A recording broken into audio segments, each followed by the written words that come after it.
I think this year, because of our depth, we'll be able to more practice and do some things that I would like to do, some of our emphasis that we can do in practice and not have to tippy-toe around, walk on eggshells because of our lack of numbers to be able to even practice. So I'm excited about that. And again, for what I want, the vision, we're fortunate that we're going to go on a foreign tour before school starts, so we'll get 10 practices. And a lot of people are asking me, how are you going to play and this and that.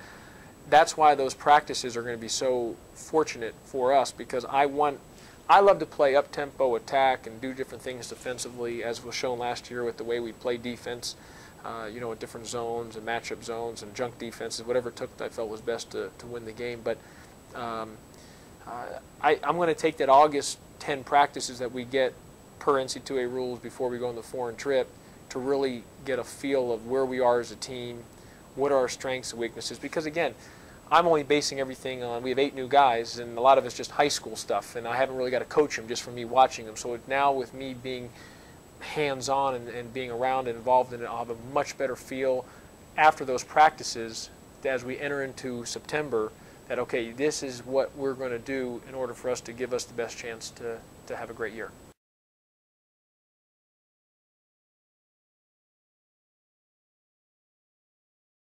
There's two things. You want to embrace it because you get a lot of very positive publicity out of it. It's good for the program. It's good for future recruiting. It's good for the city. It's good for Memphis. So that's awesome. But I caution people that doesn't guarantee a one win at all. I mean, we've got to produce on the floor. Accolades mean nothing. It doesn't matter if you're a McDonald's All-American, scoring 35 in your high school game and won a state. You're going to have to produce on the floor. That's the bottom line. So we embrace the accolades. I think it's great. I think it's awesome. It's great for the city, great for the university. But I also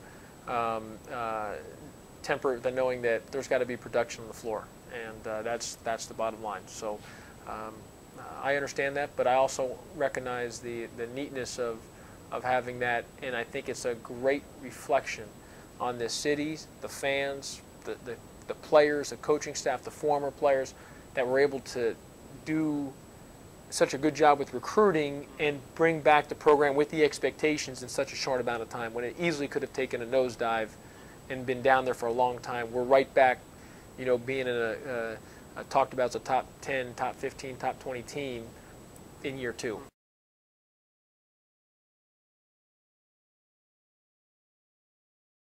So I've told everyone that this isn't going to happen overnight. We're in year 2. We're not in year 6. And it's going to take time. We got out of it. We stopped ourselves from drowning last year is basically what we did, because we were, like I said, we needed to catch that buoy and just hold on to it for dear life. And so we've now gotten a rescue ship to come and get us. But there's still a storm, and we're not out of the storm yet. I mean, this is year 2. To really move forward, you need multiple back-to-back recruiting classes to really get in that cycle. And so it's not going to happen overnight. We're going to take some lumps. There's going to be some ups and downs. We've got to stay healthy. Knock on wood, we've got to stay healthy. So there's a lot of variables in there, but on paper, yeah, we've got good players and a good opportunity on paper. But again, it's not just all of a sudden you snap the fingers and here we're right back. That's what's so great about it, is we're able to, the expectations are back right away, which is awesome, which is a direct reflection and credit to the city, to the players, to the staff, to everyone involved. But I caution people that we are young.